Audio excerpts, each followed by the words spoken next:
I can't wait any longer. Let's go. I can't believe you committed suicide. I cannot believe you committed suicide. How could you have done this? How could you have committed suicide? Damn, we need to make this thing even. I can't believe it's you.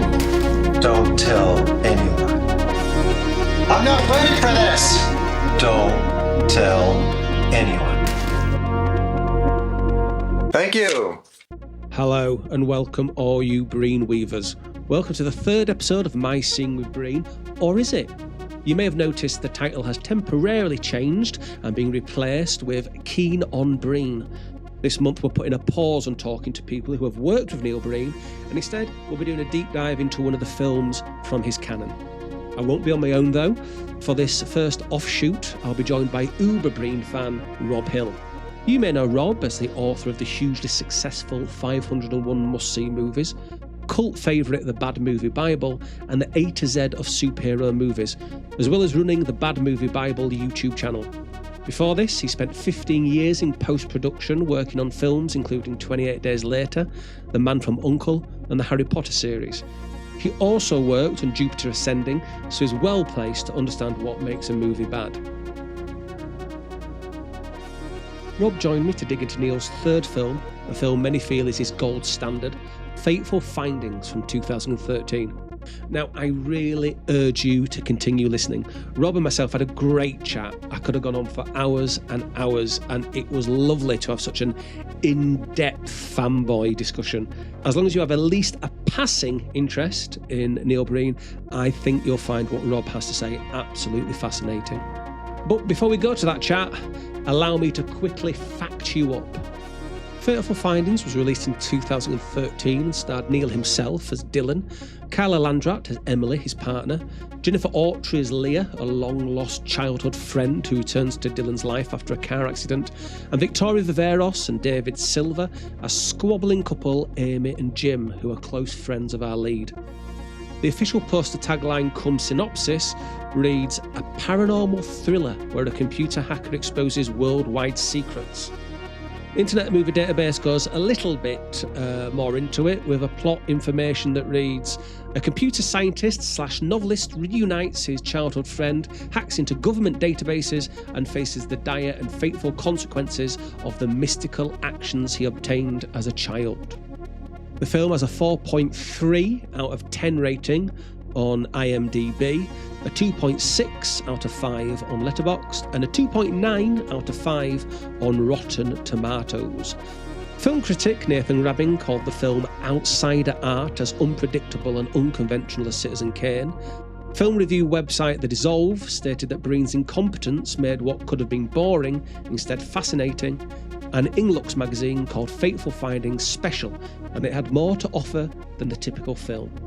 Finally, and I promise this is finally, I will tease that one of the cast members from this very film will be our interviewee in next month's podcast. If you want to know who, you'll have to wait till the end.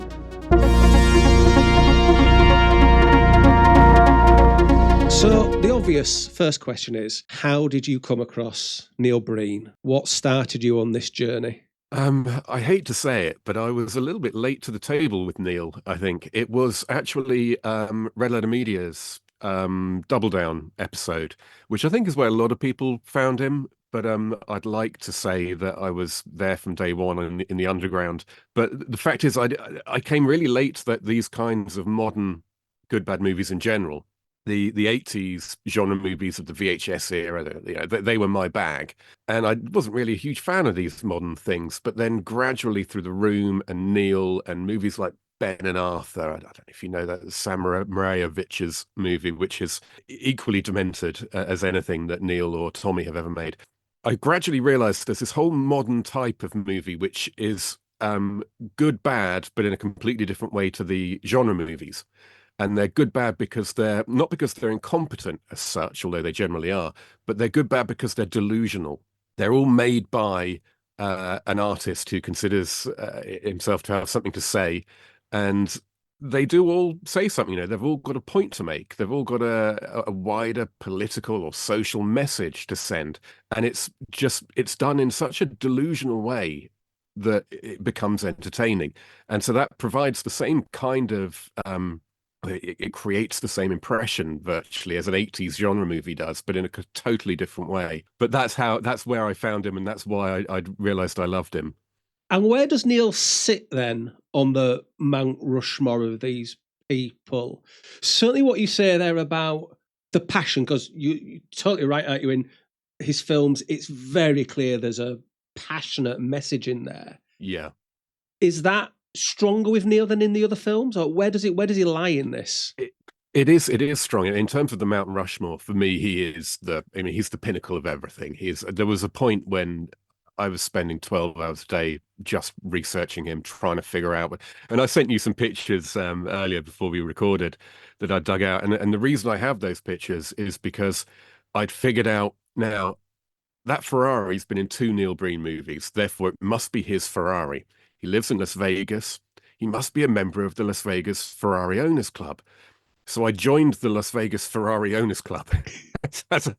Did you not have to prove that you know? You didn't have to do anything. It was only like a 1 week trial membership or something. After that, you got to pay. But it did gain me access to the other members. So immediately I start searching the website for anything to do with Neil Breen, and there he is. He's there. He's photographed at a bunch of events that they've held that he's been tagged in. There's pictures of him receiving the Indy car that he bought sometime around the time of Fateful Findings, and there's pictures of him testing it. There's pictures of him with his wife at a racetrack, his actual wife. And obviously loads of pictures of his house, which will be very familiar to anyone who's seen a Neil Breen movie, because his house is generally one of the main characters in it. So that's how obsessed I was at one point, and I had to really put some effort into thinking about other things and going off in a different direction. But he's still the pinnacle of everything for me. And I think it's because of the nature of that delusion. Yeah, it's because of the message that he has, because of what it is he feels the world needs to know, which is basically that he is amazing.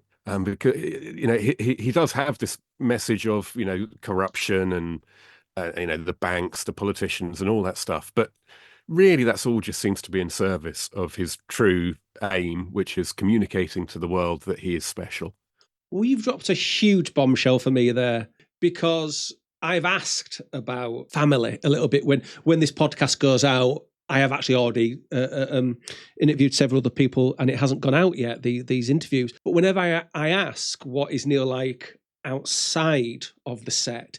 Is he a family man? Does he have children? They're all like, don't know. He never mentioned anything, and I'm not aware. I don't think he does. Yeah. I've invented an entire narrative in my mind, which it's probably completely wrong of me to share. But it paints Neil as a man who is now in his early 60s, who late in life decided that he wanted to pay attractive blonde women to come and take their tops off in his bedroom, which is a scene which takes place in every one of his films pretty much.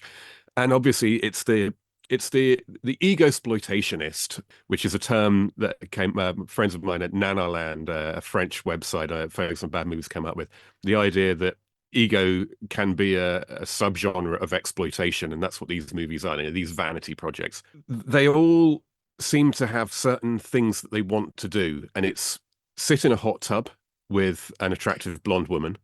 It's get off with an attractive blonde woman, preferably in their own home. There's a weird thing about that. They seem to like doing it in their own home, and wear a black tank top. That's what all these people seem obsessed with doing, and that's what we love about them at the end of the day. Although, to be fair to Neil, as he gets, as you said, into his 60s, this has tailed off a little bit, hasn't it? There was none of that, certainly in Cady's last film. So maybe he is now calming down. He's growing as a filmmaker, I think we can safely say. What do we know about Neil Breen, a man who's clouded in mystery? You've obviously done a little bit of research. Yeah, not an awful lot at the end of the day. I mean, I think the big myth with him, or the big rumor anyway, is that he isn't an architect at all. He's an estate agent, or a real estate agent, as they'd say in the States. And that's obviously something that bugs him, because he brings it up in interviews. He likes to say, I was only a real estate agent for 1 year. I didn't, I'm a trained architect. I can hear his voice as I'm saying it. I went to university. I got a degree as an architect. I became a trained architect. I began working for an architecture firm. I mean, we don't know. I mean, when I spoke to Clara Landrat, the one of the female leads in Fateful Findings, I said to him, "Is he really an architect?" And her answer was, "Well, he says he is." So I felt like there was maybe some suspicion on set as well. But I think we have to assume, we have to accept that he probably isn't. For one thing, I believe anyway. I think if you're a real estate agent in the States and you are in any way successful, I think it's a really well paid. Unlike perhaps the country we're from here in the UK, I think it's associated with being quite well off. So arguably, he'd be more well off if he was really a real estate agent. So I can accept that he was an architect. I think from reading between the lines, he didn't have his own company. I think he worked for another company. And I've done a lot of searching trying to find any evidence of a company registered to a Neil Breen, an architecture firm. I can't find anything. And there is an architecture firm. I can't remember the address now, but in I Am Here Now and Fateful Findings, we see a scene which takes place outside an office complex. It's probably most memorable from Fateful Findings because it's the place Neil's leaving, or Dylan is leaving, sorry, when he's run over at the beginning of the film. It's also the place where he's given, I forget which movie it is now, but it's the place where he gives that lady a rose. And there's a scene in I Am Here Now with the young pregnant mother outside. But clearly this is a place that Neil Breen has a connection to because he's always filming there. And there is actually an architecture company based there. So I reckon that he was an architect. He worked for a company there in Las Vegas. He lives in suburban Las Vegas. I got hold of his address at one point. So he lives not far from this location. And it's the street that we've seen in all of his movies, the house that we've seen in all of his movies. Basically, if there's a street scene, it's in, a suburban residential street scene. It's his street. And like I said, I sent you these pictures earlier, and there's a photo of Neil outside his house. And it is the house that they live in I'm Here Now and Fateful Findings. And obviously we also know that all the interiors are shot in that house because every interior in a Neil Breen movie has the same carpet and the same blinds because that's the carpet and blinds he has in his house. Whether he's got children, I don't know. Never been able to find that out. And I did ask him once in a email exchange that we that we had, which ended quite abruptly when he got a bit fed up with me and threatened me. But beyond that, I don't think we know very much. He loves his cars. He's really into cars. That's about it. Yeah, the people I have talked to again have said, well, he says he was an architect. One mentioned something about him maybe working with big companies, or working with or on the MGM Grand in Las Vegas, really? and things like that. He's had something that's made him millions, I presume, to be able to afford to partially fund films, buy racing cars and Ferraris. So I'm presuming. Well, I'm going to disagree slightly there, actually. I think, but based on his property, which is it's not a flash place. It's a one-story, I would guess 3-bedroom. We see 2 different bedrooms during his movies. The IndyCar, I've worked on the principle he doesn't have kids, and if you don't have kids, that's, as we both know, that we'd be rather better off. It's a classic thing, isn't it? You don't have kids, you love cars, you buy an old racer car. And an old Indy car, that's not a hugely expensive thing to buy. An old Ferrari Testarossa that's not really a premium Ferrari. It's not one of the good ones. It's not particularly, valuable or collectible, really. So I reckon if he was a millionaire, I think it wouldn't be a Ferrari Testarossa we'd be seeing. It would be a more interesting Ferrari.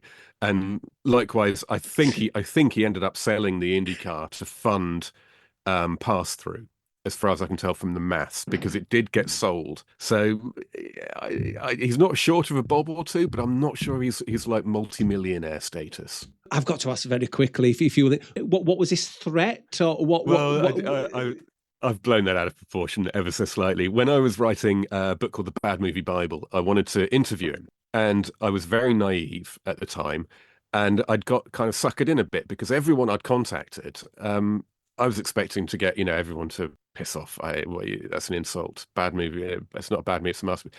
Everyone I contacted just got it straight away. They're like, yeah, no, I'm just glad people are watching these movies. I know the movie I made 30 years ago is crap. I just love that people have found something to enjoy in it now. I don't care that they're taking the piss. I get the joke. Neil, not so much. That wasn't how he responded. I contacted him saying I would like, respectfully, I'd love to talk about your cult film or your cult films. So I didn't use the word ban, and I got a lengthy email back explaining why his films aren't cult films. They're universally praised critical masterpieces. And he literally gave me bullet points as to why I was incorrect and why his films are great. He listed all the reasons why his films are brilliant. And this went on back and forth for a while. I was trying to persuade him to. But by this Sorry point, to interrupt, but I'd upset him. what are some of these reasons? What are these reasons that he puts forward? Creativity and experimental filmmaking were very key. Also, anytime anyone refers to him as an independent filmmaker or having made an independent film, that goes in the compliment pile. I realized that either he doesn't know what the word independent means, or he's just was trying to bamboozle me into accepting that it was a compliment to say it's an independent film. It was mainly stuff that was clearly taking the piss, that was clearly ironic. He would cite someone on the internet who had called him the greatest filmmaker of all time. No one can match Neil Breen. I think we both know that was probably said sarcastically, but Neil takes it literally and uses it as evidence to support his thesis that he's a creative genius. And I wasn't being respectful enough of this. He told me at one point, and to be honest, I think I'm English. I'm too polite for my own good. It was, I was being very respectful, I felt. And he eventually found out, he must have done some research on me because he eventually found out the title of the book and then got really grumpy about it. And eventually I sent him an email, just one last, I can't remember what it was saying now, one last effort probably. And I got an automated response saying, do not contact this email address. If you do, you will be reported to the FBI for this, that, or the other.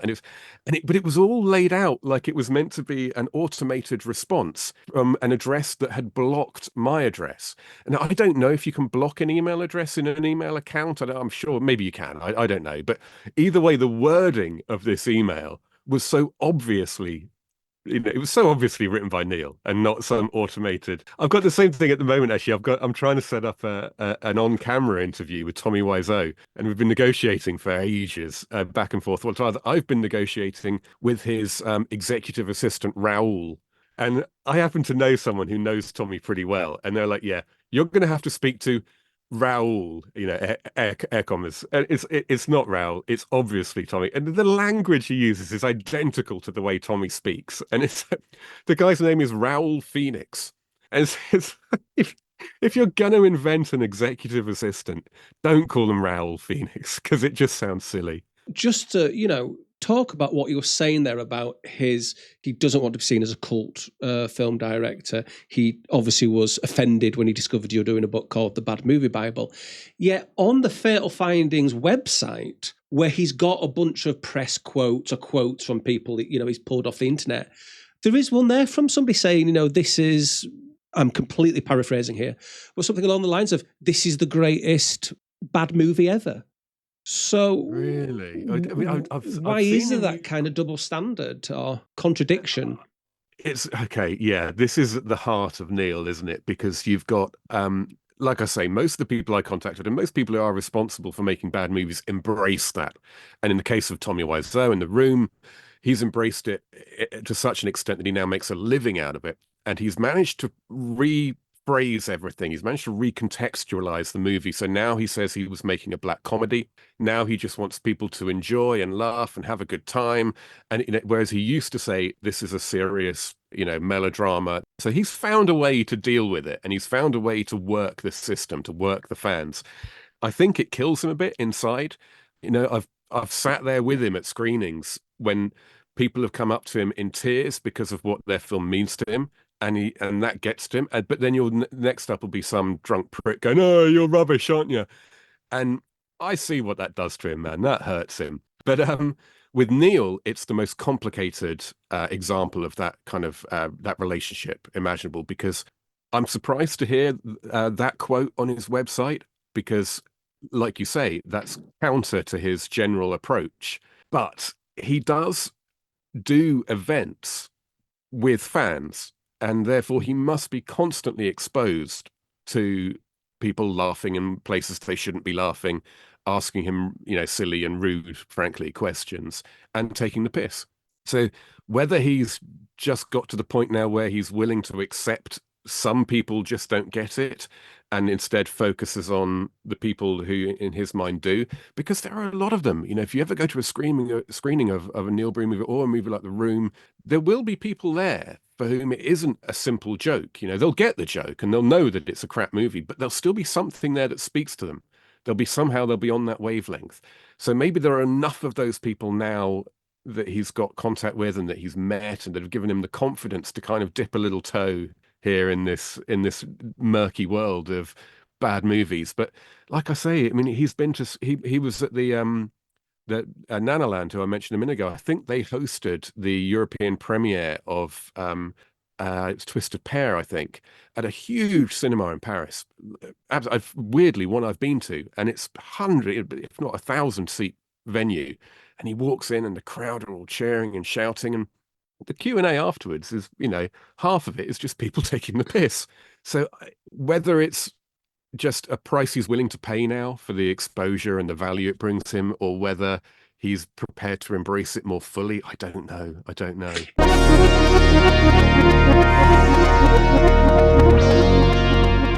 If you're enjoying this podcast, then why not follow Bite My Thumb on Twitch? I stream 3 times a week with a variety of fun, silly and geeky content. On Mondays, half human, half squid man and star of stage and screen Terence Hampshire hosts the greatest pop culture game show on the internet, Squid Games. Wednesdays see the YouTuber Dan Does co-host the 80s horror film review show A Journey Through Darkness. On Saturday brings a retro film and TV watch along. It's all live and interactive, where you can chat along and join in. And if Dungeons & Dragons is your thing, please go to your preferred podcast provider and download and subscribe to Dungeons and Dickheads, where 3 idiots test the limits of their dungeon master's patience with their ineptitude. I'll be there as Ron San Diego Bentos, the wizard cum buffoon who has been known to test the toxicity of liquid by dipping his genitalia into it. And there's also Porky, the socialist dwarf, and Tok, the sticky-fingered tiefling. Just search for Dungeons and Dickheads.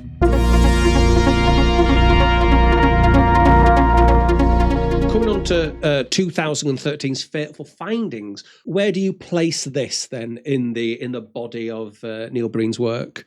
Well, for me, it's Double Down and Fateful Findings are without question my 2 favorites. So which at any given moment takes precedent, it depends on which was the last one I watched, usually, frankly.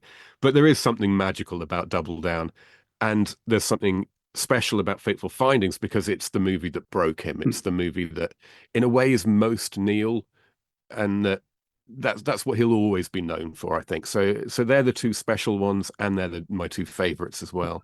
One of the trivia facts on the Internet Movie Database is the plot of the movie came to Neil Breen in a dream after he had spent a week at a cheese festival. I'm presuming that's not true. I'm presuming that's somebody having a joke there, I'm guessing. But what is, in your own words, what is the plot of Fateful Findings? I think it's basically the same as 2001: A Space Odyssey, which is slightly facetious, but only slightly. Ultimately, I think there's several different things going on at once, but effectively the plot is young boy, young girl out in the Las Vegas desert together, find a magical stone, which Neil has subsequently revealed is an alien device. It's something left there by aliens, a small black rock. The young girl then moves away, and years later, either about 25 or about 45 years, depending on which character's age we're supposed to accept is real. And this is, of course, all bearing in mind that these 8 and 10-year-old kids live in Neil Breen's street, drive off in the car that is always next door to Neil Breen's house in the driveway, even 45 years later.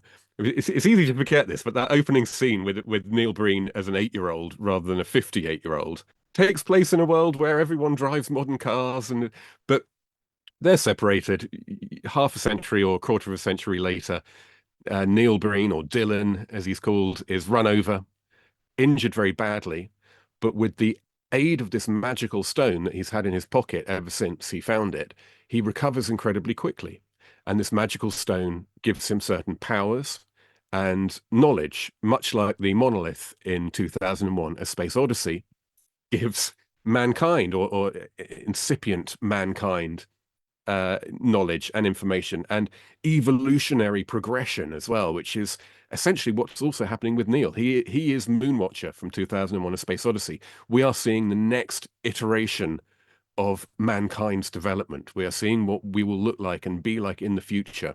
And among the powers that this rock gives him is a power to teleport through doors of trailers, things like that, abilities to see things that are happening behind the scenes, which is where his main thematic interest of corporate and government corruption comes into play.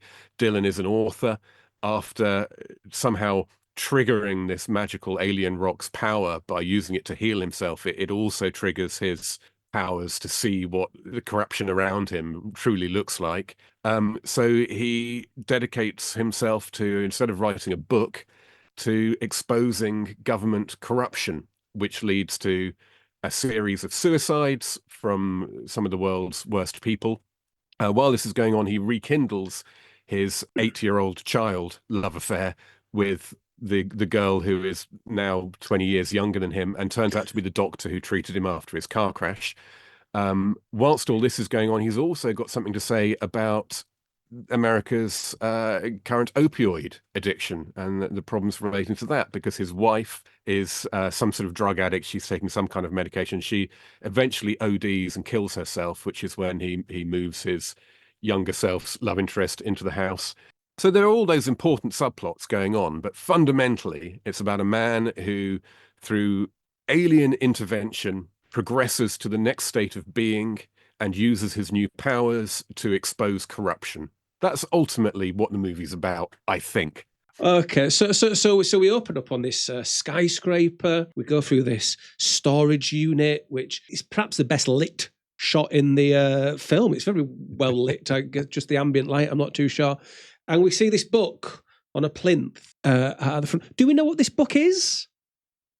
So I reckon that when we see Neil reading the book, which he does in the storage place and in the weird black bin bag room, I think as well, I think that these are kind of like dream sequences, if you like, visualizing the effect and experience of the stone, of the rock. I think the book is meant to contain the knowledge that the magical alien space rock imparts to him. So him sitting there looking at a book is maybe like a visualization of him learning from the rock. That's my theory. And I think it's a relatively common theory, but I'm not entirely sure. Yeah, I always wondered whether that room, the black room, is inside the rock again, whether this is, Yes, I guess the power is in the rock. And it's, he did say something actually in an interview after he did a good interview after a big screening of Cade, and he talks about this. And I haven't gone back to check, but I swear he says something along the lines of, yeah, that black room is the rock. And we go to, as you have said, Dylan and Leah when they're young. They're walking through the woods. We get a ram's skull that follows them. Now, do you think that, because as I watched the film, and we'll come to this more and more, I started to find more rhyme and reason within the film. Do you think there's a reason for the skull moving? I would love to know. I would love to know. Sadly, he is like David Lynch. He's not inclined to explain himself. And I think in all seriousness, I think there's a real connection between Breen and Lynch. I think they both work kind of not from the gut, but I think they do things because they feel right, and they might not be able to explain in human words why they seem right and why they're there, but they just kind of make sense. And I've always assumed that there's a lot of that going on with Neil, especially in the later films. But that ram's head is something to do with death. presumably a skeleton, a skull is generally often something to do with death. But beyond that, I haven't got a clue. I can't help but think he just thinks, that'd be cool. I wonder, the theory I'm developing as I watch this, and we'll come to more of these bits of evidence throughout. Presumably there's a malevolent force, an evil force that is obviously watching him and trying to stop him. I'm wondering if this is maybe our first little glimpse of that. This head, this death's head, this evil thing that is following and watching. It comes out later that Dylan is a chosen one. He's told that people will try and stop him. So I wonder if this is, from birth, really point, he is being watched, by this evil force or evil group, whatever it is. As you said, they find the magic mushroom, opens to reveal this ornate box with the stone inside, and then it's an ornate bag with an ornate box in it, with an ornate stone in the box. Yes, and it's surrounded by lots of tiny little ornate bits of jewelry. So it's like it's an explosion of ornateness. That little moment. It's a magical Russian doll that opens on several levels, and then Leah gets her dad gets transferred. As you said, we then skip forward not too sure how many years. Again, we'll come to that later. I will introduce to Dylan. Neil is walking across the road. He gets hit by the car, which I think is perhaps the best affecting maybe any of his films. That car impact. Yeah. I mean, it's all relative, isn't it? But it's effective because you do feel the shock of it, and it works. That little the editing there as well is not bad. I mean, there's so much going on there that I don't understand, though. To be honest, I've got no idea why. I mean, it's a Rolls Royce. That's got to be key, hasn't it? It's that's like the manager of a bank. That's one of the heads of one of these banks he's always on about. So what's the deal? Were they trying to kill him? Were they? Is it just a comment on how the arrogance of the wealthy? And also, why is it carrying a stripper? Why do we see what is clearly a stripper? We never see her head. We just see one of these comically short miniskirts that Neil loves to dress girls in. That he's got to keep filming them from above waist height, otherwise it would literally be an upskirt shot just from anywhere. But she's got the high heels, the tiny mini skirt, the tiny crop top. What that is all about, I've never had any idea. And funny enough, I always used to remember it being that she gave him the stone back there, but it's not. He has it in his pocket all along. So that's a big grey area for me, to be honest. That whole part of the movie. I would go for, again, this theory that I'm going to keep beating around here is that yes, so this again is this evil force, whether it's the corporations or evil forces that control the corporations, and it's purposely they've purposely tried to kill him because, as you said, the lady who's the passenger in the Rolls Royce, she comes out the back door, doesn't she?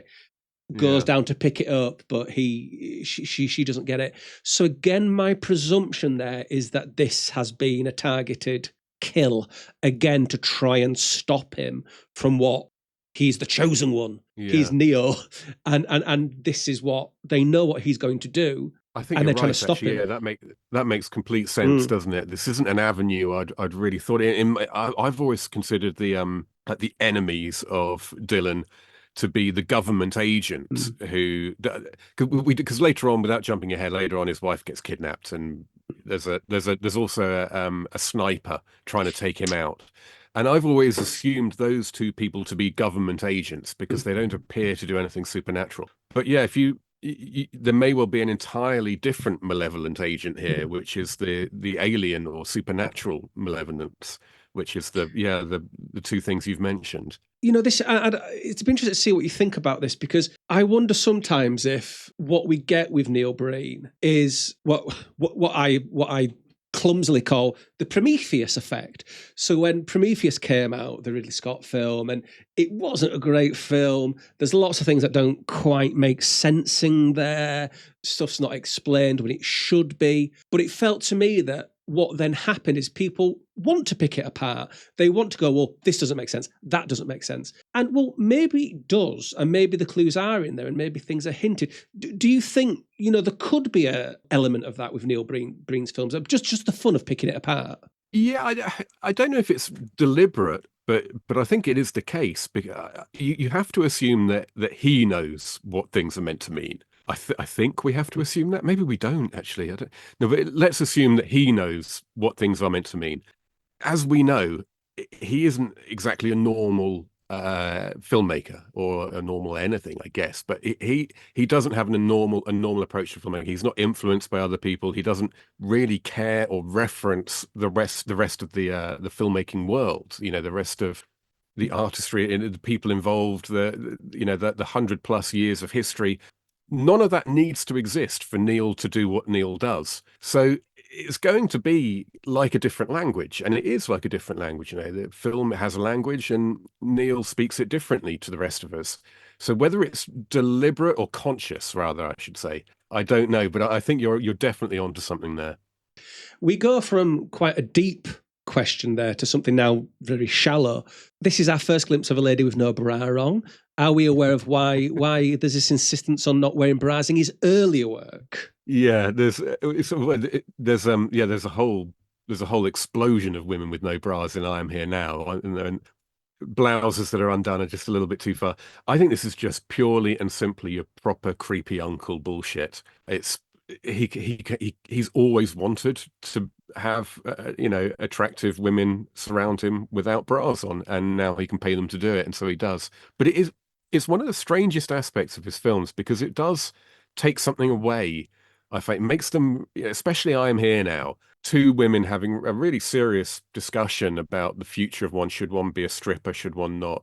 And they're both doing it dressed in a way that, frankly, women don't really dress. Like, it's not, that is a classic teenage boys image of how a woman should dress. And it just isn't real, and it stands out as unreal, and it stands out as cheap and so on. But he's got this whole thing about chaste nudity, hasn't he? There's never been any actual nudity really in his films, apart from I suppose, when we've seen his arse about five times. But and his ball sack in bobbing about in the water. But generally speaking, it's incredibly chaste, and it's almost like that creepy uncle. Oh, I'm going to have a bit of fun here, and no one's going to notice, and everyone notices because it's really fucking obvious and it's really embarrassing. But that's Neil, isn't it? It's your weird uncle thing. Yeah, it's interesting because the women that I've talked to, again, they say he's very professional about the kind of the love scenes. He's very respectful. This ties in very much with his whole thing of having women lie down topless, face down on his bed. This happens again and again and again in his movie. I think he's wise to it now. And the last two have been very different anyway. But he has a certain set of sheets, which I don't know if you've ever noticed, but next time you watch one, it will click. He has a set of sheets which are kind of dark grey with a white swirly kind of pattern on them, and they've played the bed sheets in 3 different houses in his first few movies, and in each one, it ends up with a very attractive blonde lady lying face down with no top on those sheets. It's really she does it. The one that Victoria is one of the she does it in Fateful Findings in her what is supposed to be her and Jim's house, but is actually Neil's spare bedroom. And then in Fateful Findings, it's those sheets also appear in his own bedroom with he and Clara. So they and in I'm Here Now, it's the young, the very attractive blonde lady who he hovers over with that mask. That scene there, that she does exactly the same thing on exactly the same sheets. So there's something really weird going on there. So are you suggesting that he gets his ladies on those sheets and then he does not wash those sheets and he has it as a kind of keeps it locked away in a little box and takes it out every now and again? He must have more than one set of sheets. Okay, and assuming he does, there needs to be an explanation as to why this happens, and maybe that's what the wife insists upon. You get the special sheet out, they're not going in our bed. Your dirty filmmaker sheets. But are we being unfair though to him here in the way we're is it not just a case of sex sells, and he knows that? Yeah, I know what you mean. I know what you mean, and I must admit, I'm a bit guilty of this. I tend to be harder on Neil than on other filmmakers because he's so, so cynical in many ways about the way he goes about things. But I don't think we're being too hard on him in this respect. I think he is a bit of a dirty old man. So we go to the hospital. Dylan is recovering in hospital. He's got a very padded kind of Phantom of the Opera-esque mask on his face. A female doctor comes in who says, "This isn't my patient, but I will check on him." And again, this is another thing I've kind of seen mocked. Why would she say this? I think you could easily say, that she feels some kind of connection. She knows that there's something about this, about this person. The cube does its work. He wakes up. He returns home. He gets into the shower. We do see his bum. I mean, again, I'm not an expert on this. I think that's a decent backside. I think I'm not too sure. I don't know. He's clearly very proud of it because it features twice in Fateful Findings alone. And he's a very smooth man as well, isn't he? I mean, I don't think there's a hair below the neck. I don't think there's a hair on that body. No, maybe he waxes. We discover that he's an author. He's working on his next book, and we're introduced to Jim and Amy now, two supporting characters. And there's a real, throughout the entire film, there just seems a constant kind of unusual ping pong kind of between them. When we first meet them, Jim wants sex, but she doesn't. Then later on, she's kind of moaning at him that he would rather be with his car than spend time with her. Then even later on, he wants to talk to her, but she ignores him. Then even later on, she's apologizing, but saying, "I don't think we can get beyond this." Why is there this flip-flopping? Is he trying to do a serious drama here about romantic sexual relationships? It's very strange, isn't it? Because he's always had a thing as well about complaining about. There's a quote from him which I wrote down actually. He clearly knows what is meant to be in a film. Has a vague idea anyway of the kind of things that are meant to be in a film. Because he said in an interview talking about Cade, when you write a film, there are some people who write films that are bad, about a family sitting around a table talking about all their personal issues, and that's the whole film. See, I don't relate to that. When I write a film, and I recommend it to all writers, you should go over the top, be edgy, be dark. Don't take the easy road out and just write about somebody who's having a problem. Now, as you say, there are several subplots in Fateful Findings that are just about people having problems, and the opioid addiction of his wife, for example. It doesn't make any sense at all to me why those things are in his films. To my mind, it is literally just he has seen these things in other movies, and therefore his movie should have them. It will take up some time. If it's just me ranting about no more books and government conspiracies, the movie's going to be 20 minutes long. So we will put in things that happen in real life to make it relatable or something. I can only assume that's what it is, because it doesn't speak to a wider anything, does it? I mean, it allows him the opportunity to be the big man, because he can sit at the head of the table and have guests round, and they can hang on his every word. And when Jim is killed, he gets his big dramatic moment sitting on the floor covered in blood. Why did you do this and all that? So there are reasons, but none of them are good reasons, and I don't get it at all, to be honest, what all that stuff's about. No, because I find I know I've seen things where they've said that this is really a remake of Double Down, and I would disagree with that. I know there's a couple of similarities, of course, with the hacking, but it is in some ways his most, again, apart from Double Down, his most grounded film. Yeah, and also definitely. Then I feel it's his least focused film. And I know that might sound odd when you say that, but I Am Here Now, Twisted. You look at all those films, and there's a very clear kind of plot. There's a very clear point of what he's trying to do, and everything's kind of getting the message across. Where this is a slight confusion, as in we spend an awful lot of time on these characters and their relationships, which doesn't necessarily have the payoff. And then we get the supernatural stuff thrown in and the big anti-corruption stuff at the end. I think you have to see it as part of his journey as a filmmaker. Double Down is, to me, these films are so dense in a way that everyone's going to take away slightly different things, but Double Down to me is his most incoherent. There are literally just completely disjointed scenes that have nothing to do with each other, that follow each other.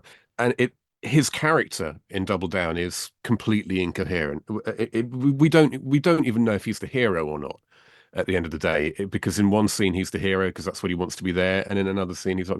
So in a way, Fateful Findings is a lot more conventional, because it does have a beginning, a middle, and an end, which a lot of his films don't. And there isn't an awful lot of completely out there supernatural weirdness like there is in, Pass Through and I Am Here Now, where he's literally a supernatural time traveling deity.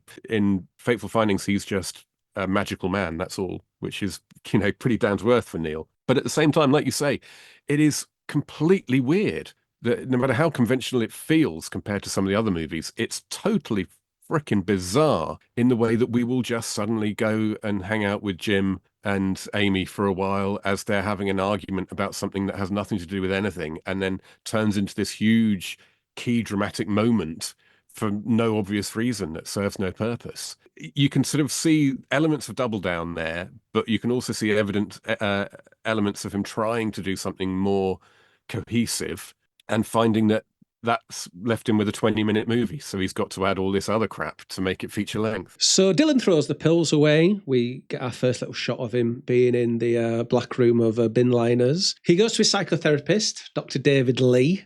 I mean, again, I've even got to the point of looking at these names, Dr. David Lee, and trying to think, is there something there? Is there something there? A huge meeting table. He seems to berate him mostly for not progressing on his book. We then get I've called it kind of Chekhov's coffee cup, where it looked like you're teasing us. Is it going to go? Is it going to go? It does. It does go. We get this scene around the dinner table. Dad doesn't seem to be interested in the daughter's African elephant project. The edits, the cuts, we often cut from kind of Dylan in one scene straight to Dylan in another scene. Yeah. Now, again, there's this contradiction. Now, when you interviewed Clara in your book, she described Neil as fastidious, which, if we look at the definition, very attentive and concerned with accuracy and detail. Again, there's a contradiction there, isn't there? Mm. Are these cuts on purpose? Is it a case of, for pace, we don't need John Cassavetes, did a similar thing, wouldn't it, where he would just cut. Without explanation or without a setup shot. Or is he just doing this on purpose? I feel that these things all play into the same category as stuff like the way he uses his house for every location. You mentioned a minute ago, he leaves the hospital and goes home. He actually leaves his downstairs office and walks into his shower because his hospital room is his downstairs office. You get a close-up of that beige twill carpet, which he has throughout his entire house, and those white office blinds he has over every window in his house. And like you say, he's very fastidious about certain things, but then a close-up on the hospital floor showing his feet. I mean, he's obviously got a reason why he wants to do that, but any normal human watching that is going to go, hang on a minute, why is there a carpet in a hospital ward? They don't have... And anyone paying any attention at all is also going to notice that it's the same carpet that is in his house and his friend Jim and Amy's house, not to mention all of his other movies. So my theory is that it's just the way Neil works. He doesn't realize how obvious some things are to normal people because they're not obvious to him. I think that's with the weird editing, that's part of the same thing as well. It doesn't seem, it's obviously deliberate, but I don't think the effect it creates is deliberate. I think the effect it creates is just inevitable because to those of us who are, regular film watchers, it's going to stand out as odd. To him, it doesn't because he's not a regular film watcher. I think it's that. I think there's a lot of that going on. Another bit that stands out to me is the bit where they're undressing each other, and we clearly see how they're stood. Neil is on the left and Clara is on the right. Then when we get a shot of the feet, we've got the female feet on the left and the male feet on the right. But is that not spotting it? Is it just that he notices, because he sees those things, he realizes those things, but he doesn't care because he cares about the message. He cares about what he's trying to get across. Yeah, it could be different things, couldn't it? It could just be a simple failure of understanding of film language, or it could be another Kubrickian deliberate thing. That's the kind of thing, I mean, not exactly, but it's very similar to the kind of thing Kubrick would often do, especially in The Shining, to create a sense of unease in the audience. Yeah, famously, the geography of the Overlook Hotel makes absolutely no sense at all. At one point, we're in a room looking with a window looking out, and actually it's a room in the middle of the hotel. And all these little things that are done very deliberately just to create a sense of unease. So maybe he's doing that. The only way to find out is to nail him down and get him to answer us. He decides he's going to hack into government databases to find national and international corruption. I presume these meds are obviously the meds he's been given after the accident. Why is she so insistent on him taking them I am wondering, again, I'm going to put this to you. Is she in on it as well? Is she working for them? Is she trying to suppress his abilities with these meds? And this is going to link to later maybe as well. Is she trying to suppress him? There's the subplot as well with the pressure from the... I mean, I'm probably looking into this far too much now, but the subplot of the pressure from the publisher, putting that pressure on him as well. Is this, again, these forces orchestrating against him? I wonder. I mean, I've always taken it to mean... I've taken it to be a kind of a comment on the pharmaceutical industry and the opioid crisis and so on. She is an addict of prescription painkillers, and he is fighting that. He's against that.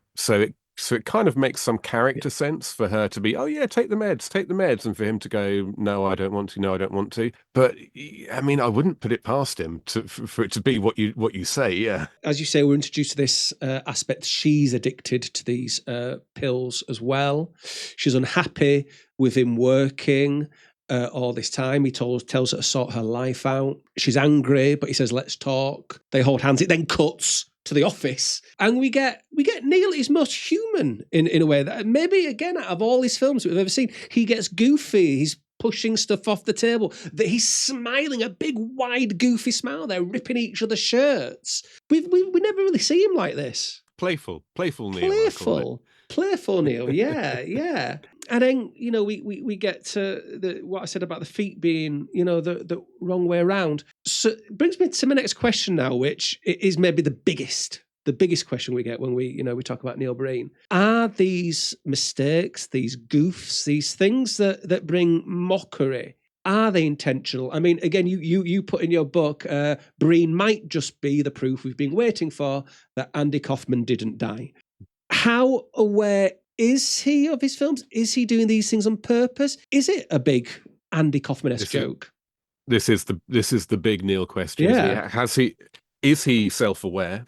Has he become self-aware like Skynet at some point during his career? Is he now just exploiting us all, laughing at us? Is it not that he's not in on the joke? Has he actually made the joke himself? I have so much invested in him that I think I've come to the conclusion that I'm never going to believe that he's self-aware until he says it. I hosted the UK premiere of Twisted Pair and Cade, or co-hosted, I should say, down in Bristol. Questions at both events were constantly, but he can't be for real. Do you really think this isn't for...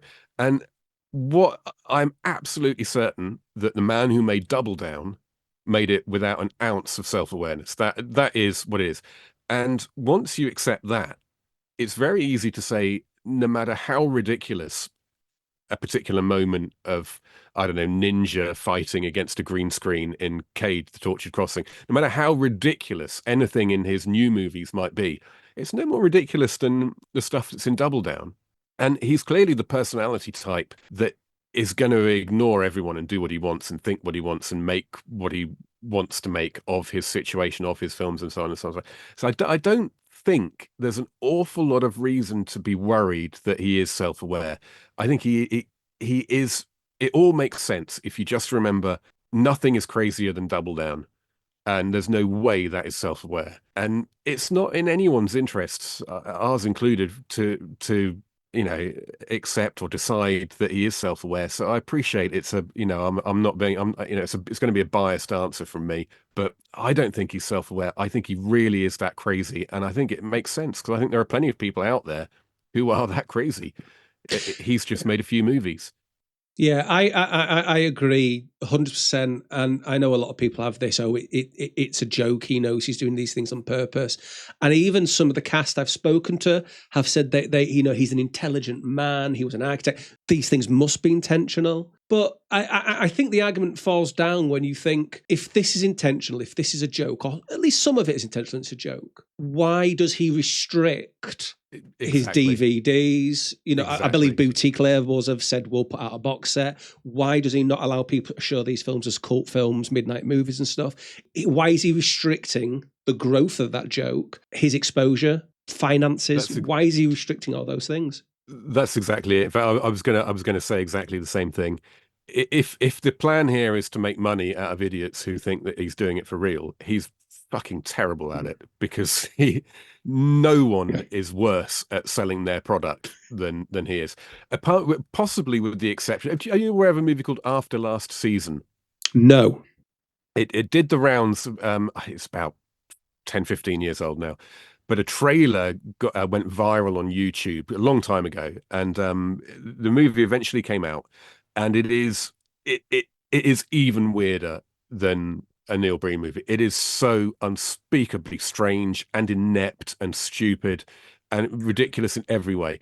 And everyone who sees it, so underneath on YouTube, when it was on YouTube, and everyone I know who's seen it, just universally assumes that it's a scam. No one can make a movie like that, sincerely.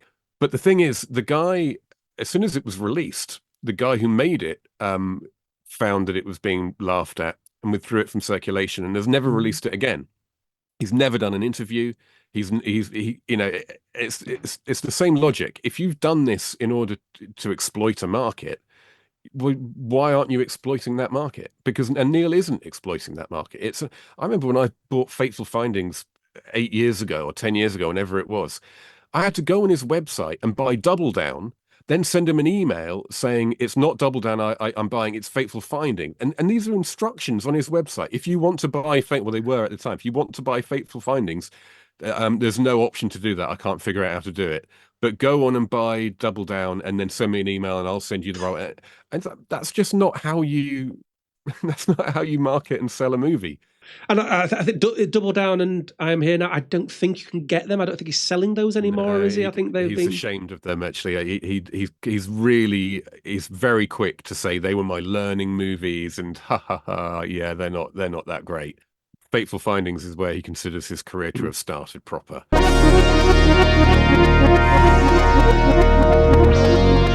Natural talent, and my talent basically has been honed by training, dedication, passion, and the will never to give up. The man, the myth, the legend. There's no one else like me because there's only one Andrew Stone. Thought lost for nearly 15 years, the complete saga of Starman and its frontman, Andrew Stone, is now available in its entirety on YouTube. It's not about the X Factor, it's about the It Factor, and I've got it. In a new and exclusive re-edited format, witness the reality star dubbed The Real David Brent. Okay, I think I am one of the best men in bed, and everyone's going to think I'm an arrogant tosser, but I'm brilliant in bed. You won't believe your eyes or ears of this 4-part series, recreated from footage from Sky Television's Pineapple Dance Studios. Yes, I am brilliant in bed, because I have no fear, no barriers, and I'm a giver. Just search for the Andrew Stone tapes on YouTube now. I mean it, turn it off. I'm getting off now. I'm really off.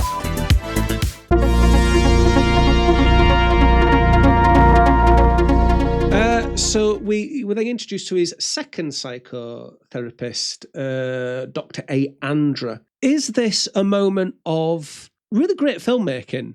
Because we see that him and Dr. Andra are close together. They're virtually sat on top of each other in a tiny corner of a room. Yeah, again, this is telling us something, isn't it? Because she's the good therapist. She's the therapist who understands him, who guides him. Where in contrast, we have the Dr. Lee, where there's a huge space, huge space. Never thought about that. You're right. with the boardroom. Is this great filmmaking? Now you say it, I'd never thought about this, but you're absolutely right, because they are. The reason I think now you say it that you're right is because they are so comically extreme in the degree to which they're not sitting right by each other or are sitting right by each other. I mean, the conference table he sits at in the first one, literally shouting as well. When you think Yeah. about it, he does a lot of shouting there, as if he's so far away. He's got to, and then yeah, the incredibly intimate setting of the second one.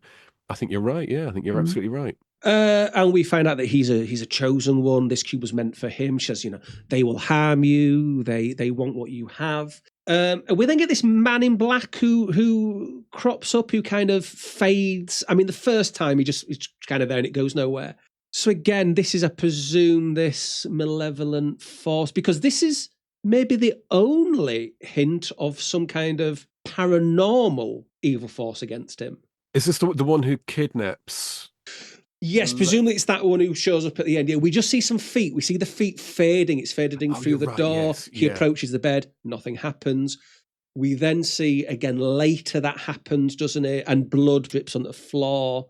And there's a suggestion that maybe the tassels that Leah finds in the bed, that I'm presuming have come from the book, maybe that has worked as some kind of magic to keep him away. Oh God! You've done your work here. I mean, yeah, these are great theories. I like this.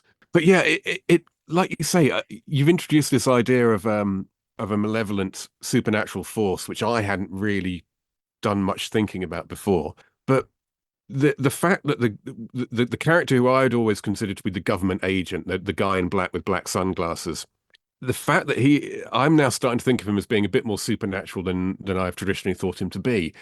He never speaks. We never really see his face. Sunglasses on all the time. And yeah, there's the weird fading bit. So is there even a suggestion that these malevolent government and media and so on forces are somehow in league with the evil alien malevolence as well? Are they all working together? Are they all one and the same? Are our government officials actually undercover aliens in disguise? Or is there something like that he's trying to get at? So we go to the barbecue, which they've decided to have, and this doctor shows up, and we discover it's Leah. It's Leah, and they're reunited. So it says on Internet Movie Database, again in the trivia section, that there's a 32-year age gap in between Neil and Jennifer Autry, who plays Leah. Now that would mean that he was 55 when the film was released. So that would make her 23. To be honest, I saw that as well. I happened to look at the Fateful Findings trivia today, and the last time I looked at it, that stuff wasn't on there. But that's got to be someone who's just made it up, I think, because I don't think I'd put her in her 30s. And like you say, possibly. I'd guess there was about a 20-ish year age gap between them. Because he doesn't, I mean, he's quite good at this. The women who he casts to actually have a romantic relationship with are generally not women in their early 20s. It's not usually quite that icky. It's generally a very particular type of incredibly attractive and elegant young mum type, let's say, which is just somehow a little bit more acceptable for a man in his 50s or 60s. Woody Allen did it, again, we've seen this. We see this in films, younger female leads that we've seen it. We do. I tell you what, it always makes me think of Alan Partridge as well. The I'm Alan Partridge series, where he's living in the travel tavern, and he does a promotional video for a boat company, but he's got to have a wife. And so he says to his PA, ring a local acting agency, tell them to find me a 40-year-old scorcher. And I mean scorcher, or something like that. And that's what I hear Neil saying. It's like, okay, she's going to have to be older than her early 20s for it to seem legit. But my God, she's got to be hot. She's got to be really attractive. Because that's what they are. They're all incredibly attractive, these women. Yeah, I suppose the only difference would be that Neil does the casting himself, so he's not ringing anyone. Good point. Who do you think gives the best performance in this? I think it's probably got to be Leah. I would guess Leah. Yes, I think that's where my vote's going as well. Yeah, that's a real performance, isn't it? I think the girl who plays the daughter, Ali, the Amy and Jim's daughter. I think the one with the elephants in Africa. Yeah, she's gone on to be in a bunch of stuff, I noticed, and one of them is a music video by someone I've never heard of. And I happened to click on it on YouTube thinking, oh, is she like some girl in the background? But she's like the main character in this music video, and it's got like 16 million views. Like I say, I've never heard of the artist, but so she's gone on to have some kind of career. I mean, talking about, the teenage daughter. So we see she goes into the pool and then wrungs herself a bath to seduce Neil. He doesn't leave the room as soon as he goes in. He stands there and has a little look and gives her a towel. So what's the idea in this thing? Is this to show that he's a great guy?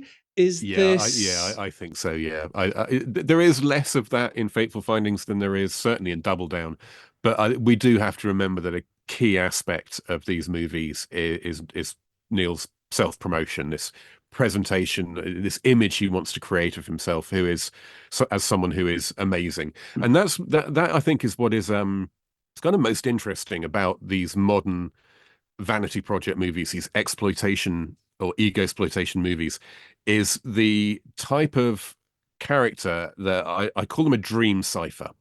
So early on you mentioned Champagne and Bullets, John DeHart's famous, also known as Get Even, and a couple of other things. Tommy Wiseau's Johnny from The Room is probably the most famous one of these. So these dream ciphers are characters that filmmakers write for themselves that are clearly just just a projection of their own desire of what they want to be, how they want to be perceived, how they want the world to see them. So John DeHart in Get Even, that's the classic example, because he's cool, he's good with the ladies, he's good, but he's not otherworldly. He's also down to earth. He's an everyman. He's a guy you can go for a beer with. So he doesn't go too far over the top with how amazing and wonderful he is. Neil Breen's characters are fascinating in a completely different way, because they're just the best at everything in the world, and it's less and less as the movies go on. But Double Down is the great example. I mean, I've got a video on my YouTube channel which is just every example from the first 4 movies of Neil Breen's characters saying, I am, and then something amazing. I am brilliant. I am great. I am the best at this. It's like Donald Trump. And without wanting to get political, have you ever noticed Donald Trump and Neil Breen speak in exactly the same way? There is a tone, intonation, kind of cadence thing going on there, isn't there? When he's telling his wife he's not having an affair, and he said, I am not having an affair. I did not have an affair. You don't need to worry. I am not having an affair. The woman came on to it.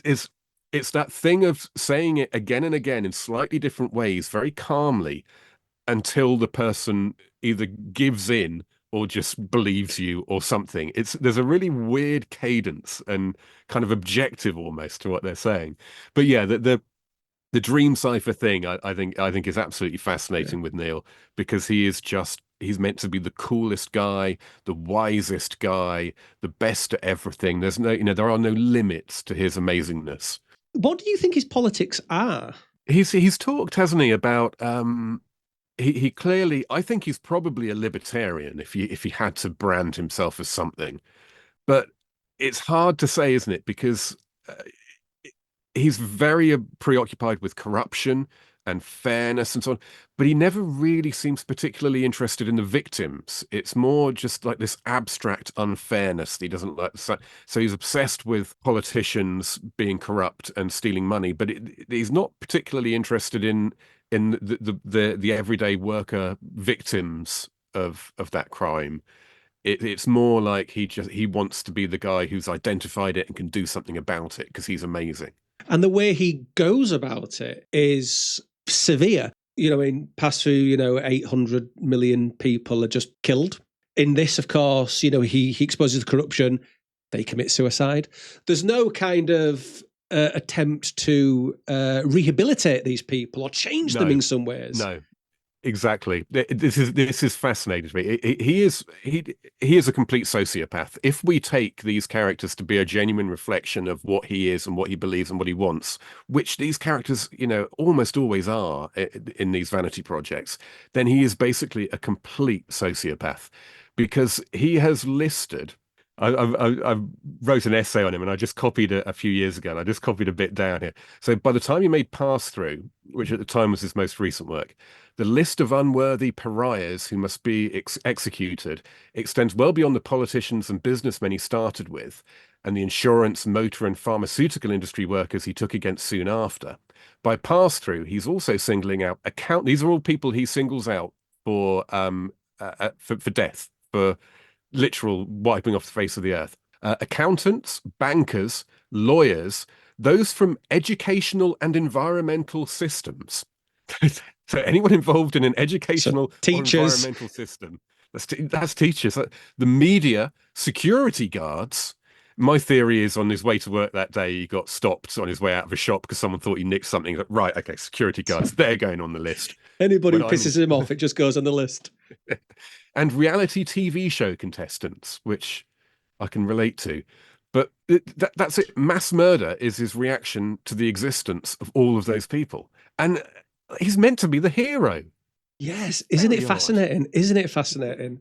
So we then come to perhaps certainly maybe the most famous scene in Fateful Findings, perhaps the most famous scene in his entire canon, which is where Amy has been driven to murder and she shoots Jim. I mean, we could say, is she actually trying to kill him, or is she trying to shoot the car? I think she's trying to shoot the car, technically, yes. Although it seems to be completely forgotten that it was an accident, and that whole argument just goes out the window and they just start covering it up. Let's just cover it up. What is it then that makes that scene iconic? I think we've got to remember that Jim is an hilariously awful actor. He is much worse than anyone else in the movie, possibly including Neil. He is just so bad. So there's that. There's the awkwardness of it, because it's like, what's happening? Oh, she's just shot him. What? Because it's not really, it doesn't really make any sense. But I mean, the icing on the cake is then Neil turning up and being, I can't remember the exact dialogue now, but there's a whole lot of, oh, Jim, why did you kill yourself, Jim? Why did you have to kill yourself? Oh, Jim, I could have helped you, Jim, and all this kind of stuff. So it's really self-aggrandizing because he's placing himself in the role of, not only is he the only person she could have called in a crisis, he's also the only person who could have saved it from happening. He's also the only person Jim could have, spoken to about his problems. And he's placed himself right in the middle there and given himself a proper Oscar bait scene of, emotional exertion. And it's really Neil at his most actorly. And it's peak melodrama, isn't it? It is, yeah. I think I wonder if part of it as well is the word choice, because it's interesting you're paraphrasing there, because to me, again, it would make more sense to say kill yourself, but it's committed suicide. Yes. Why did you commit suicide? I can't believe you committed suicide, which seems such a formal, technical way to speak in that situation. Yeah, it's not how humans speak. It's again, we mentioned this earlier, the idea that so many of these great terrible movies are made by people for whom English is not a first language. And actually, no, sorry, we didn't actually get to this earlier, did we? But this is a long-standing theory I have, that the best worst movies are generally made by people who they don't have to be American, Canadian, English, Australian, anyone for whom English is a first language. Not only do we use it every day, but we're probably more closely connected to the American cinema that these movies are all aping. We know the rhythms, we know the language, we know the words, the word choices. People who, if you're an Italian filmmaker, or Samurai Cop is one of my favorite terrible movies, made by an Iranian who came to America, and he wanted specifically to make an American movies for American audiences in the American style with American actors. And, some of the best filmmakers, some of the best Hollywood filmmakers in history didn't have English as a first language. They just know how to make movies, so they got away with it. But with Samurai Cop, I know from speaking to the star, Matt Creedus, there was endless arguments between the actors and the director saying, but people don't speak like this. This is not how, and every time no, this is what we're saying. And this is the case with The Room, with Miami Connection, with Birdemic, with Troll 2. Most of the most popular, terrible, good, bad movies are made in America as American movies, but by someone who might not speak English at all, or if not as a first language. Neil Breen is the only American filmmaker I know who creates the same effect. For some reason, he just doesn't seem to understand how people speak to each other. He can't he can't do it. And I think part of it might be adapting script to dialogue. I know from having written about the same movies in book form and then made a video about those movies that I've narrated. It took me a while to understand, but it's a completely different set of language you use. It's not just using slang terms or shortening words in a way that we do when we speak as opposed to when we write. We use slightly different language, and you might write on the page, "Why did you commit suicide?" But having an actor say that out loud just sounds ridiculous. But Neil's ear can't hear that because, he's Neil. You can type this shit, George, but you can't say it. Yeah. Exactly. Yeah, I agree. Yeah. So we get the no more books scene as well. According to Internet Movie Database, that took 29 takes. Again, don't know how true that is. And we see, of course, the book is not by Dylan, but it's The War Within by Bob Woodward. But I've often wondered whether that was a deliberate choice because, of course, Bob Woodward. I think he's most famous for exposing the break-in at the what's it bloody called, the Watergate, the Watergate scandal at the Democratic National Convention. So he effectively kind of toppled a president. He spoke truth to power in the way that Neil sees himself as doing. So I don't know if maybe he's a hero or if that's a deliberate reference or whether he just went to a charity shop and found a big stack of those books and bought them all. Again, to the psychotherapist, the bad one, who's putting a lot of pressure on him. He's pressing him for information. So again, I am presuming now the psychotherapist is working. Yeah, for this I'm evil a convert. force. I'm completely on board with this theory. He really seems that he's pressing him for information. And there seems to be, and then I start to see, is there a thing to do with, I mean, maybe this film would be better off being called Twisted Pair, because there is a lot of kind of repetition and pairs of things. We've got two couples who are going through issues in both, somebody doesn't commit suicide, but they think somebody's committed suicide in that couple. In the other couple, somebody just commits suicide. There's repetitions like when he's kind of saying to the psychotherapist, because it seems so odd, I'm not seeing anyone else, which kind of echoes what he was saying to his wife. There's an awful lot of pairs and things that are, there's even scenes with mirrors, of course, the mirror shaking him, looking in the mirror. Yeah. So again, is this, again, cinematic language? Is this something he's doing with this? I've been underrating him all these years, haven't I? I think you're absolutely onto something there. Again, it's not something I'd considered, but I think you're absolutely right.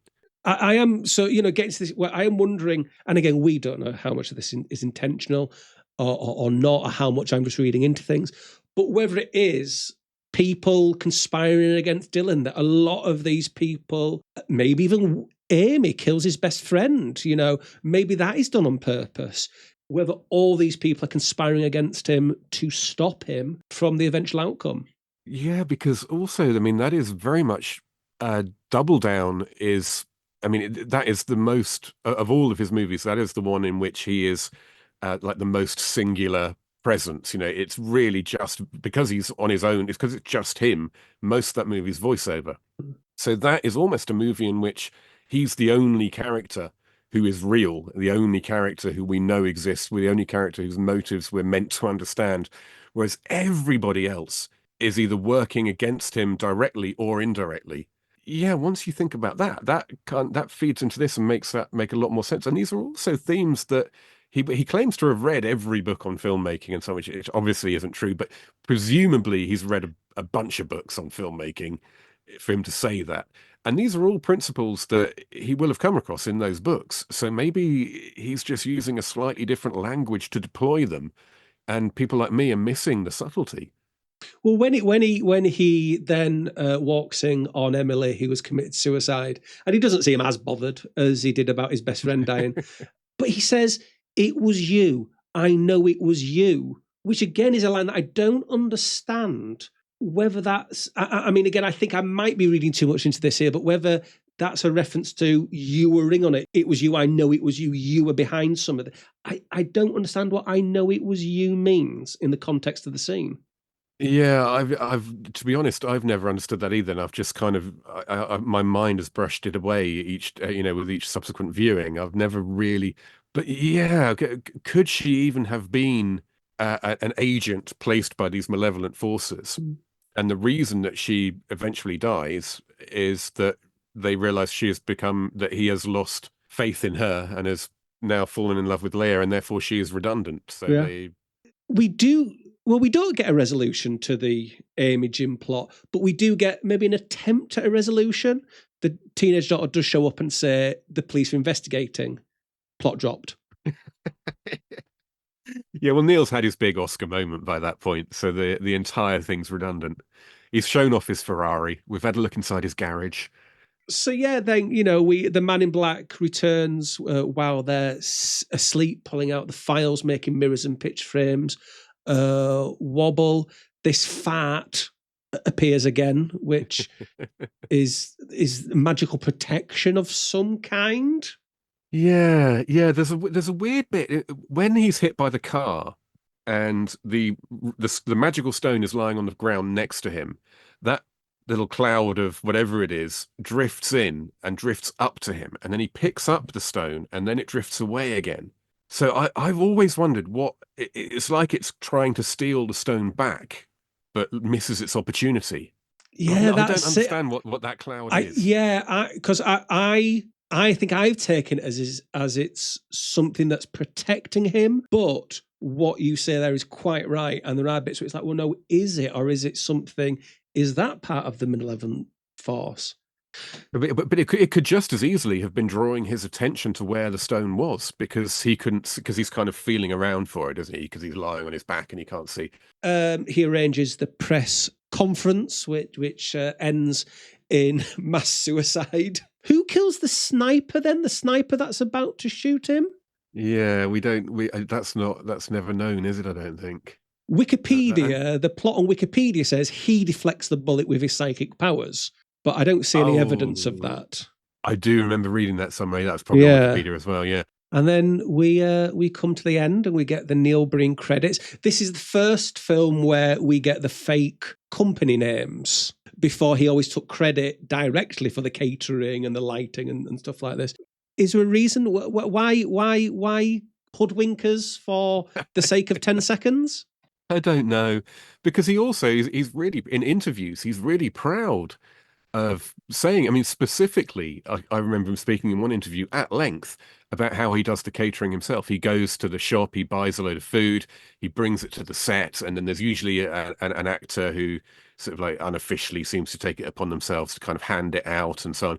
So he proudly tells people he's doing it himself, and then for reasons that I completely understand. I mean, I've done it myself, invented a name just to make it look a little bit more professional, because you don't want it to just be, your own name, because it just, it makes you look like an amateur. So again, it's a classic Neil, what the fuck? Just what? It doesn't make any sense at all. How do you feel that his films have evolved over the time then? And where do you hope they may go in the future? I would like them to. I'm not a big fan of this recent trend for just shooting everything in front of a green screen and then putting some sort of copyright-free image in the background, which is, I mean, I didn't even really notice in Twisted Pair it becoming, at the time, that becoming a problem.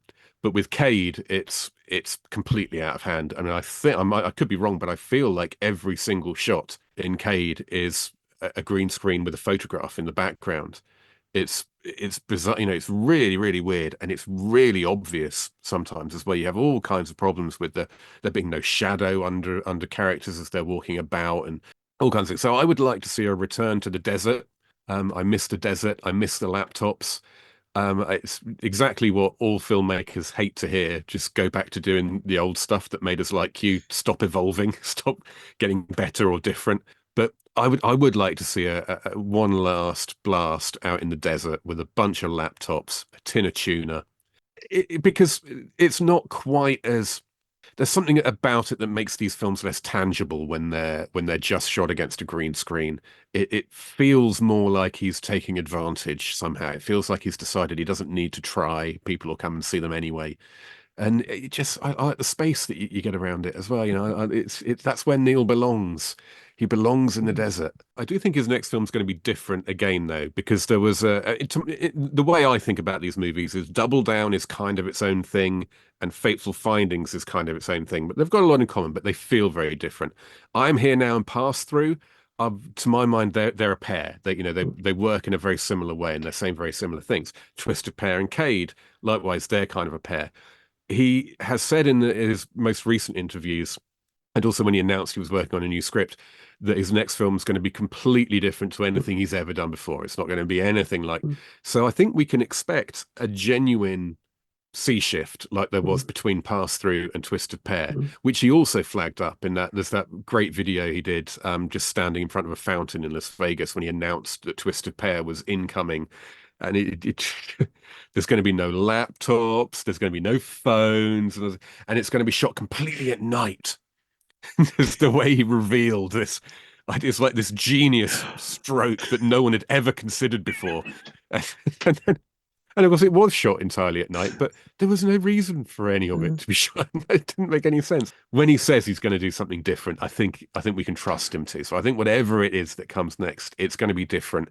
And I'm on board for whatever it is, frankly. I'm excited to see him do something totally different. I would love, more than anything in the world, I would like to see him work with actors I've actually heard or actors I recognize.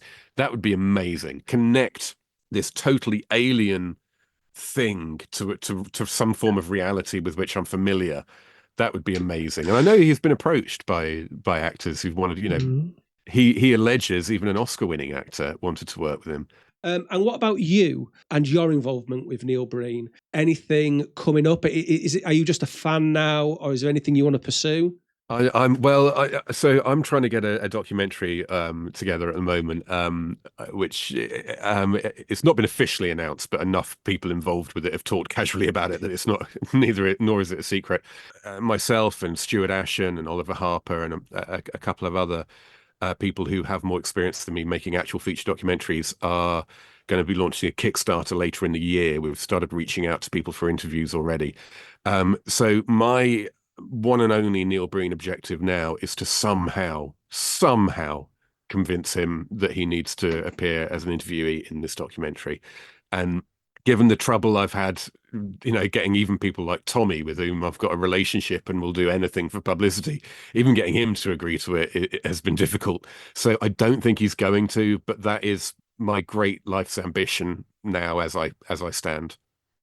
An ambition I can share with you. I understand completely how you feel. Are you going to tell him that? I mean, is the film going to be called the Bad Film documentary? No. Its current title is Guilty Treasures. Whether or not that changes, I don't know. I think everyone seems quite happy with it, so I think we'll stick with that. But that it's but if we can then present it as like a less well-known cult movie type thing, because that that's a vague enough title that. But my problem is he knows who I am and doesn't. When I did the first screening, the premiere of Twisted Pair, which I co-hosted, the distributor, the event organizer, had to conceal my involvement. And the legal documents you get to screen a Neil Breen movie, by the way, are insane. When, where, what you can call it. You can't refer to it as a cult movie in any promotion or anything like that. So he is a famously really difficult guy to deal with, and that has certainly been my experience.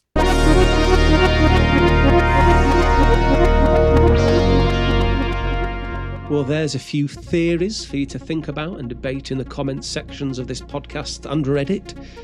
A big heartfelt thank you to Rob from myself for giving up his time to talk to me. What a perfect guest for our first deep dive, and an absolute joy to talk to. Now, please go check out Rob's work. His books can be purchased from Amazon. For his YouTube channel, just search The Bad Movie Bible. Support him on Patreon by searching Rob Hill. And you can follow him on Twitter at bmoviebible.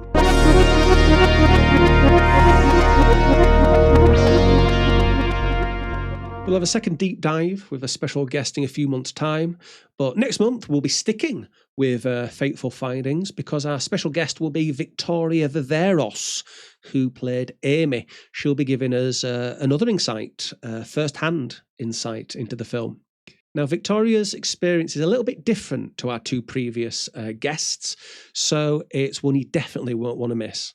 So please subscribe. If you subscribe, you'll get each new episode of this Neil Breen podcast as soon as it's released, and you're also supporting the show. Please also share and rate and comment and your fellow Breen Weavers about it. Now, if you don't mind, I need to go put my feet up. I hope you realise that putting these shows together takes a very long time. I have 4 laptops on the go at any given moment, and it took me hours to realise I actually had to turn them on before I could use them. I was just sat tapping away on the keys like an idiot. You've been listening to My Scene with Breen, a Neil Breen podcast and a Bite My Thumb production. Your host was Neil Knight. Bite My Thumb can be followed on Twitter or X at Bite My Thumb, on Twitch at twitch.tv/bitemythumb, on YouTube at bitemythumbtv, or on Letterboxd at bitemythumb. All music was written and created by Cotsplays. He can be followed on Twitch at twitch.tv/Cotsplays, where every Saturday morning at 12 p.m. he'll be making live music. Please don't forget to like, subscribe, share, and rate this episode.